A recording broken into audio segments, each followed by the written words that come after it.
I gotta say, this episode of Boruto was pretty exciting to see, especially with towards the end versus Boruto and Kizaru, and they're finally gonna go outer. Kizaru, who is a outer, and once it was revealed at the beginning of the episode that he is an outer, Boruto obviously doesn't believe Bata. She actually thinks she's just full of it because Kizaru has always been the first person to try to help Boruto. She's been so helpful for Boruto and others, and so for Kizaru to be the outer, I would actually surprise. I would more so expect Rokuro to be the outer than Kizaru, but it turns out that he is. And once Bata and Boruto make it back to the starting area, I suppose, they actually begin a new game where they have a pair of cards, and you have to have a card that's higher than 7.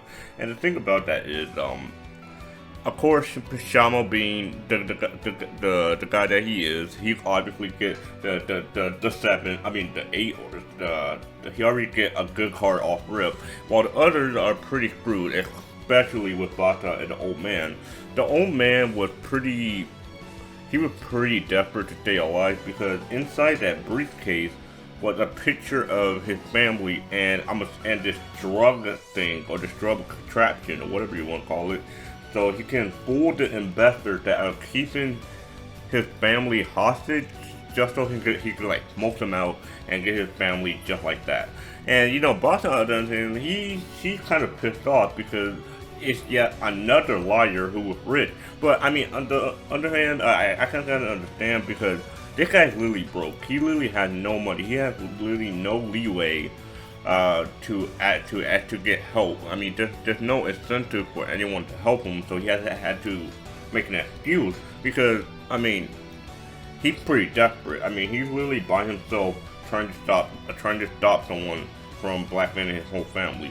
And now the thing that really shocked me, I was shocked seeing how Bata and the old man, they just died awkward. They just died. Like I wasn't even expecting that they just died so quickly after Bata was just saying, I don't want to get I don't want to get killed so easily, unsuspectingly. And the fact that she died just like that, and the thing about Bata's she's pretty capable. She was pretty confident in herself, and for her to be dismissed so easily just like that with her and just like that, it really shows to me how strong this man, Kizaru, could be, because I don't think we actually seen his true capabilities, because if you're going to be a spy of Oga, you're probably not going to show your full card yet, not just yet.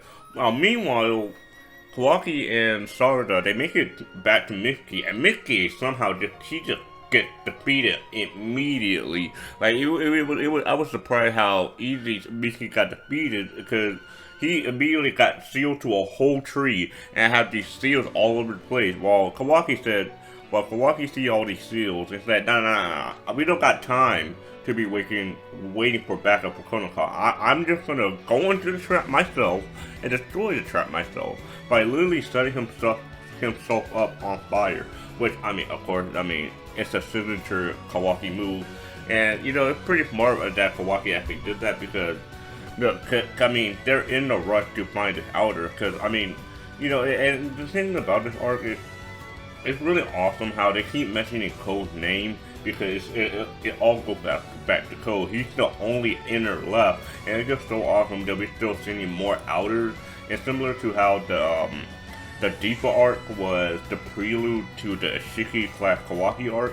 This could be for the Code arc, whatever that comes in 2023. I'm pretty sure it will. But regardless, it was just so exciting to me when Boruto actually does see Rokuro and the others. Rokuro actually makes it a point that, well, I don't have to play these childish games. I could just kill every one of y'all and I'll just be good.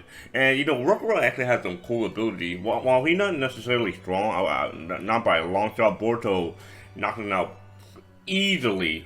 But the fact that Rokuro has this ability to control someone's body with this weird eel thing that he shot into Shamo's neck. Namasa's neck.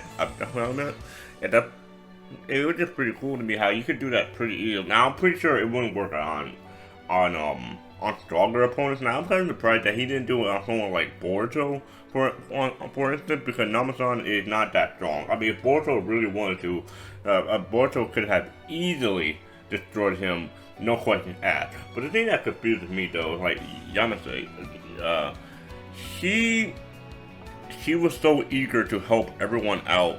But Shama made a point to say, don't get into a fight. You're gonna cause more damage than it's worth, and that didn't make too much sense to me. Cause you see Boruto fighting against Namasan, and Yamase, she could be helping fighting against Rokuro, and it really didn't make sense to me while she's sitting there in the background, just crying, seeing everyone else fight. Like, it didn't really make much sense to me. Now, granted, he's my favorite character in the art, but it was confusing to me why all of a sudden that she's just crying all of a sudden. Like, now I get it, it's a powerful thing where everyone's fighting for survival and all that, but it's just weird to be a spectator in a life of death, and all you're doing is just spectating and crying. It didn't really make much sense to me.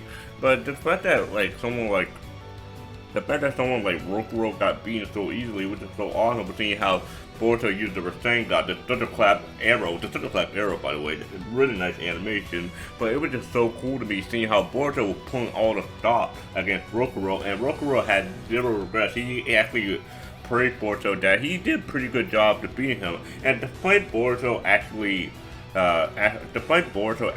defeating Rokuro, despite Rokuro being such a heinous douchebag, despite the fact that most likely he's gonna die if he goes back to the village where he was born from or whatever. He's most likely gonna die either way. But despite that, Boruto still decides to give him the card, so he could be able to beat this game or whatever. And so while we see Yasume, Namazan, and Shamo, they all seem pretty pissed that Boruto gave his own life point to Rokuro, and Boruto said, "You guys can go. I'm just gonna stay here and engage against Kizaru-san." And that's what happens, because Kizaru, obviously, he was gonna be the last one to make it, and for Kizaru, I mean, I don't know, I imagine we're gonna get a major fight between the both of them. Now, I do wonder what the pursuit from Sarda and Miki, and I guess now Kawaki will pursue from, what will come from it, because I mean their investigation has to use something actually important. And I wonder what that will yield, whether or not they're gonna actually find the actual hideout of where Boruto and the others are being captured from. Because from my knowledge, I mean, the only main two people they have to defeat is Kizaru and Olga. Olga doesn't even seem that strong, so it's really just Kizaru, I imagine. And for Kizaru, he seems to be the outer. Now, the one thing I'm surprised about, that Olga, who was an old ass man, he's not even an outer, but he managed to recruit an outer. Like, that doesn't make too much sense to me, unless he somehow is another outer that is just not in the database of the Konoha outer list or hit list or whatever you call it. It really doesn't make much sense to me how Olga managed to recruit him to a side where the outers are,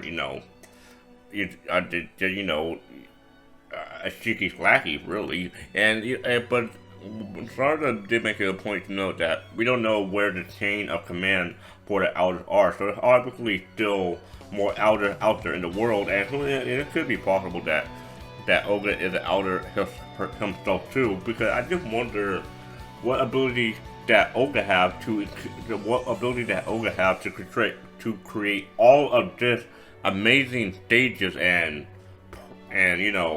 death game matches. And he gotta have some capability besides being a designer, builder, or whatever you want to call it. He gotta have some actual capability in ninjutsu. Like the fact that he's able to make a platform that can withstand ninjutsu such as the Rasengan, like, that is incredible to me, how he's able to do something, to make something that strong that he could withstand the Rasengan, because the Rasengan is such a powerful ass move, and the fact that he's able to make so many big ass stages that can withstand all types of ninjutsu, it's kind of crazy to me. But I think we're just gonna have to see how the origins of Oga, the origins of Kizaru will arise in the future episode. But I do hope by the end of the arc we do see Shamo man up a bit, and it does seem like that's going to be the case in next episode because Shamo's team, he does seem pretty pissed, and she seems a lot more vicious because we see the picture of his grandma, and the next episode is titled Determination, and you know I feel like it could have a correlation with Shamo, but that's just my take on it. I thought this was a good episode overall. I will know your thoughts on this episode as a whole, but other than that though, I'll see you guys on next one.